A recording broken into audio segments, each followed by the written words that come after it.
श्री रामचंद्र चरणौ मनसा स्मरामि। श्री रामदूतं शरणं प्रपद्ये। श्री गुरुभ्यो नमः। सभी लोग जयकारा लगाएंगे। श्री रामचंद्र भगवान की, श्री कृष्णचंद्र भगवान की, श्री काशी विश्वनाथ की, श्री गौ माता की, श्री गंगा माता की, श्री भारत माता की। ओम नमः पार्वती पते।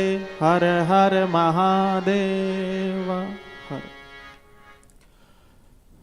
आदरणीय मंच को सुशोभित कर रहे हमारे प्रिय परम पूज्य प्रातस्मरणीय सायं वंदनीय अनंत श्री भीर विभूषित श्रीमत् परमहंस परिव्राजकाचार्य श्रोत्रिय ब्रह्मनिष्ठ भविष्यमान महामंडलेश्वर पूज्य श्री स्वामी अद्वैतानंद गिरि जी महाराज,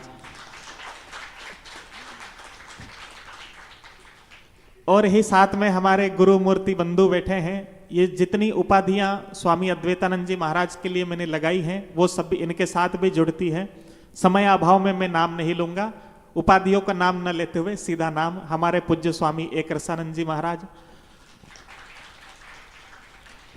पूज्य स्वामी शिवानंद जी महाराज यहाँ विराजमान थे, पूज्य आचार्य अखिलेशानंद जी महाराज, पूज्य आचार्य शिव सुनील कुमार ब्रह्मचारी जी, यही नाम सही नाम लिया, गलती तो नहीं। पूज्य संतजन विराजमान शक्ति भक्ति स्वरूपा मातृशक्ति भगवत प्रेमी सज्जनों। समय बहुत सीमित है, 10 मिनट का समय मैं आपका लूंगा। मैंने अपना टाइमर लगा लिया है। मैं अपनी इस सीमित समय में अपनी बात रखूंगा। एक तो सबसे बड़े सौभाग्य की बात है, शास्त्र ने कहा है दैवा दुर्लभम त्रयम एव एतत् दैवानुग्रह हेतुकम। 3 चीजें दुर्लभ हैं, मनुष्यत्वम, मुमुक्षुत्वम, महापुरुष संश्रयः। मनुष्य होना सबसे बड़ी दुर्लभ बात है। मनुष्य होने के बाद मुमुक्षा, मोक्ष प्राप्त करने की इच्छा जागृत होना, ये उससे भी दुर्लभ बात है। और मुमुक्षा जागने के बाद महापुरुषों का सानिध्य मिल जाए, ये सबसे बड़ी दुर्लभ बात है। और हम सब भाग्यशाली हैं जो तीनों क्वालिटी हमें हैं, हमारे अंदर हैं, और ऐसे महापुरुष हमें मिले हैं जिनका सानिध्य हम प्राप्त कर रहे हैं। गीता अमृत कथा का रसपान हम लोग कर रहे हैं। मैंने निवेदन किया कि पूज्य संत बहुत सुंदर अमृतमयी वाणी से अमृत रूपी कथा का रसपान करा रहे थे। आपको बताऊं, संत जिनका वेश ही देदीप्यमान सूर्य के समान भगवा रंग का है। सूर्य किसी ग्रह की परिक्रमा नहीं करता, सारे ग्रह सूर्य की परिक्रमा करते हैं। सूर्य कहता है जहां हम खड़े होते हैं परिक्रमा वहीं से शुरू हो जाती है। ये संत तीर्थ में नहीं जाते, ध्यान दीजिएगा। संत तीर्थ में जाएं या ना जाएं, संत जहां बैठ जाते हैं वो स्थान तीर्थ बन जाता है। और इसका सबसे बड़ा उदाहरण, जिस पुण्य भूमि पर, पवित्र भूमि पर हम बैठे हैं, श्री स्वामी समर्थ, इससे बड़ा उदाहरण और कहां मिलेगा दुनिया में। संत जहां आकर के बैठ जाए वो तीर्थ बन जाता है। और तुलसीदास जी ने तो कह दिया, मुद मंगल में संत समाजो। संत ठीक है तीर्थ में चले गए, स्थान को तीर्थ बना दिया, लेकिन संत का होना ही अपने आप में मुद मंगलमय संत समाजू, जो जग जंगम तीर्थ राजू। संत अपने आप में ही तीर्थ रूप होता है। तो संतों का दर्श करने मात्र से ही साधु नाम दर्शनम लोके सर्वथा गहरम परम, तुलसीदास जी ने कहा है।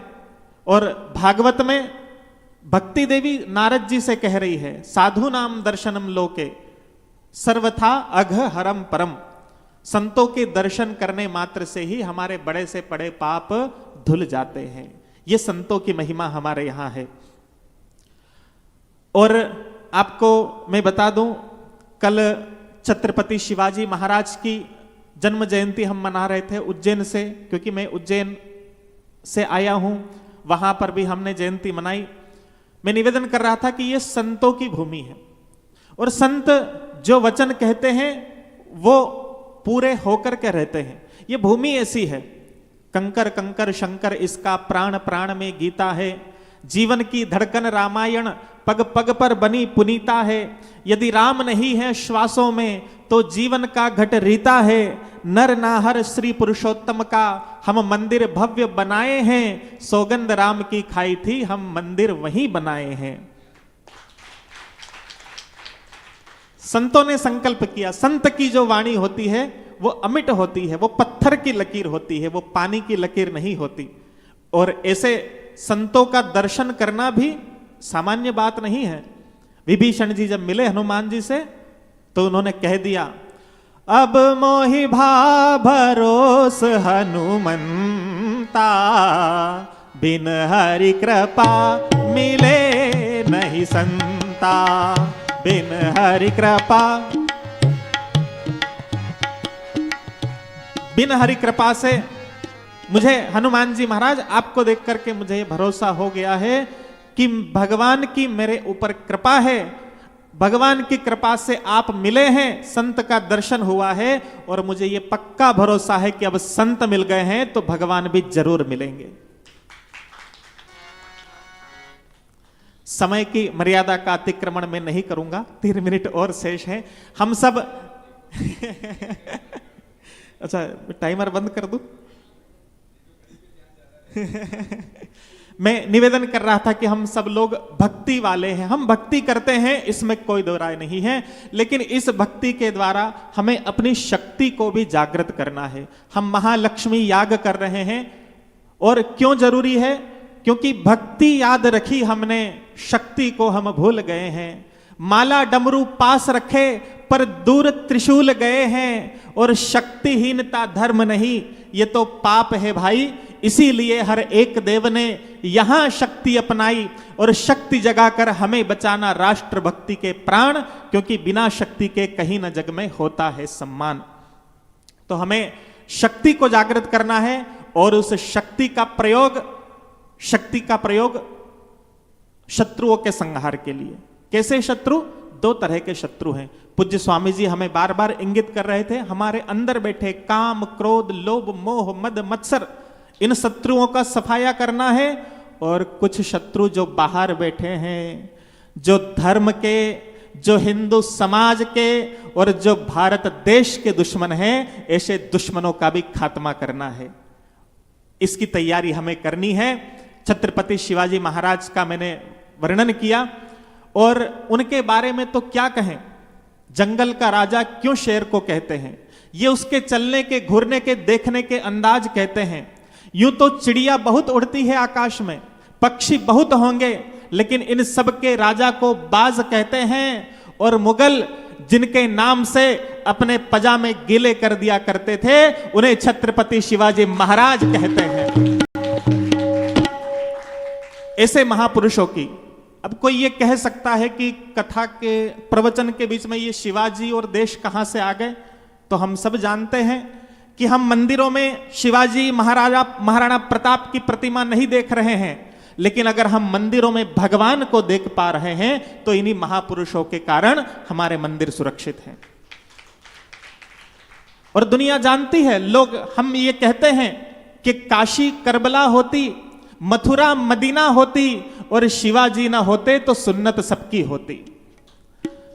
अगर वो महापुरुष नहीं होते तो आज शायद हम हिंदू ना होते और कथामृत का हम श्रवण नहीं कर रहे होते। हां, समस्या है कि ऐसे महापुरुषों को छुपाया गया, उनकी महिमा को नष्ट करने का प्रयास हुआ और हमलावरों को, आक्रमणकारियों को महान बताया। इसका कारण क्या था? हमने बचपन से हम पाठ्य पुस्तकों में पढ़ते थे तो उसमें लिखा है कि महाराणा प्रताप तो लुटेरों का सरदार था, शिवाजी पहाड़ी चूहा था। ये देखिए पाठ्यक्रमों में ये हमें पढ़ाया गया, ऐसी हमारी बुद्धि में डाला गया, शिवाजी तो पहाड़ी चूहा। लेकिन हम बताना चाहते हैं, एक देश के पूर्व प्रधानमंत्री ने भी ये कहा कि इस देश के साधनों पर पहला अधिकार मुसलमानों का है।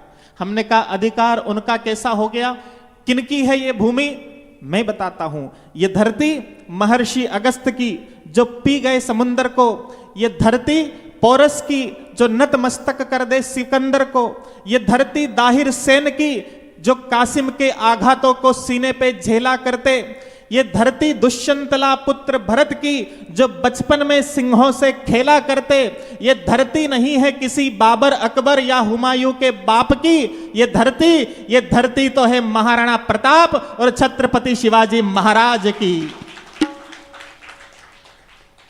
उन महापुरुषों के कारण आज हम हैं, इसलिए उनका वंदन होना चाहिए और उनकी शिक्षा हमें जीवन में धारण करनी होगी।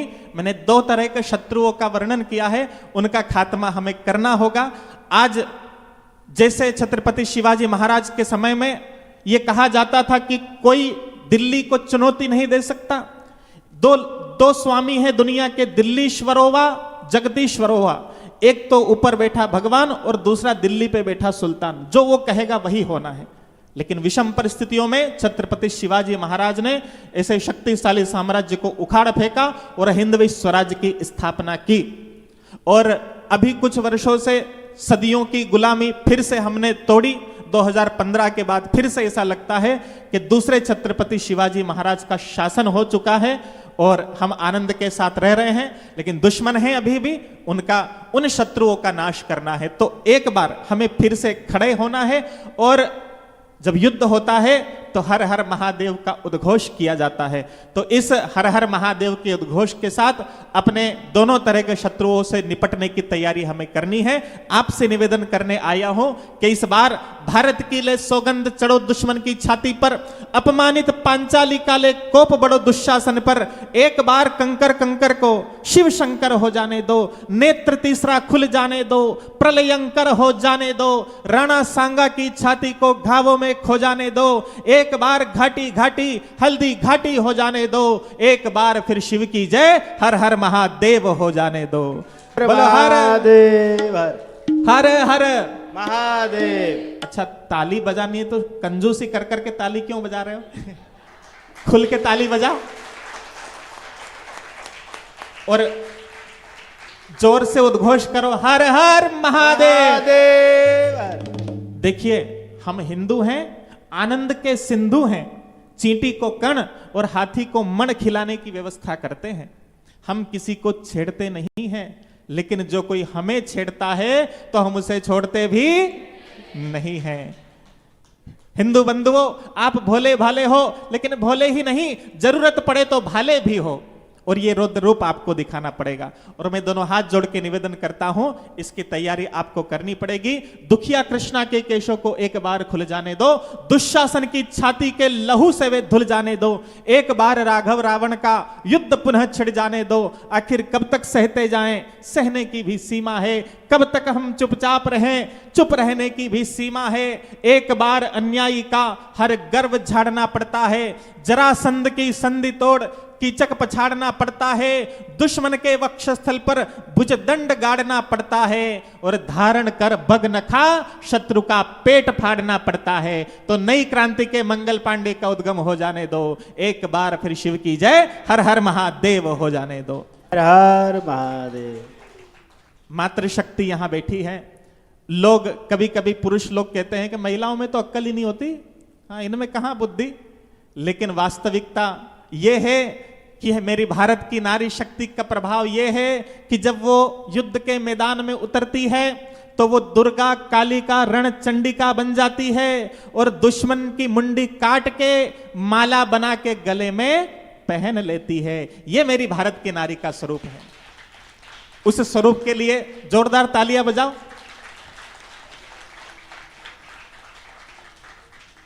मैं आवाहन करता हूं उस रूप का, मां काली का कंठ अरिमुंडों से भर जाने दो, सावधान बचने ना पाए हर रक्त बीज मर जाने दो, घनानंद की गद्दारी को एक बार धुल जाने दो, विष्णुगुप्त चाणक्य शिखा को एक बार खुल जाने दो, जन्मे जय को एक बार फिर नाग यज्ञ करवाने दो, और इंद्र बने बाधक तो उसको भी स्वाहा हो जाने दो। एक बार फिर शिव की जय हर हर महादेव हो जाने दो। आखिरी में लोग ये कहते हैं गुरुजी कुछ ऐसा प्रवचन करो कि भाईचारा आए, हमने कहा भाईचारा आएगा कैसे, भाई तो दुबई में बैठा है, भाई तो दुबई में बैठा है और चारा लालू यादव के पेट में, तो भाईचारा आएगा कैसे? भाईचारा लाने का सबसे बड़ा उपाय है भाई से बड़े भाई बन जाओ, तुरंत भाईचारा आ जाएगा। और लोग ये भी कहते हैं गुरुजी आप तो साधु संत हो, आपको तो गुफा में बैठकर माला जपनी चाहिए, ये समाज में आके हिंदू समाज को जगाने की, एकत्रित करने की क्या जरूरत? हमने कहा बात यह है कि अंग गले तो उसकी शल्य चिकित्सा करनी पड़ती है, नीलकंठ बनकर मंथन की कीमत भरनी पड़ती है, बनकर विश्वामित्र राज का रक्त जगाना पड़ता है, राम और लक्ष्मण से महलों को छुड़वाना पड़ता है, शूर्पणखा की नाक काट रावण मरवाना पड़ता है, और छोड़ तपस्या संतों को भी आगे आना पड़ता है। तो इसीलिए इसीलिए डमरू की फिर से डम डम डम हो जाने दो, एक बार फिर शिव की जय, हर हर महादेव हो जाने दो। बोलो हर हर ओम नमः पार्वती वते, हर हर महादेव। मैंने अपनी समय सीमा को याद रखते हुए मैं यही विराम दूंगा। मैं उज्जैन से आया हूं, आप लोगों को निमंत्रण देता हूं, उज्जैन पधारें। आप जब भी आए हम उज्जैन में आपका स्वागत करने के लिए हम तैयार रहेंगे। और 2 साल बाद तो कुंभ मेला उज्जैन में लगने वाला है, सन 2028 में मार्च अप्रैल महीने, ऐसे 2 महीने तक वो कुंभ मेला चलेगा। आप लोग पधारें। मैं पूज्य स्वामी जी का आभार व्यक्त करता हूं, आपने मुझे आमंत्रित किया, आयोजकों का आभार जिन्होंने मुझे बुलाया, आप सबका धन्यवाद जिन्होंने धैर्यपूर्वक मुझे सुना। गलती हो तो क्षमा प्रार्थी हैं। बहुत बहुत धन्यवाद। जय श्री राम।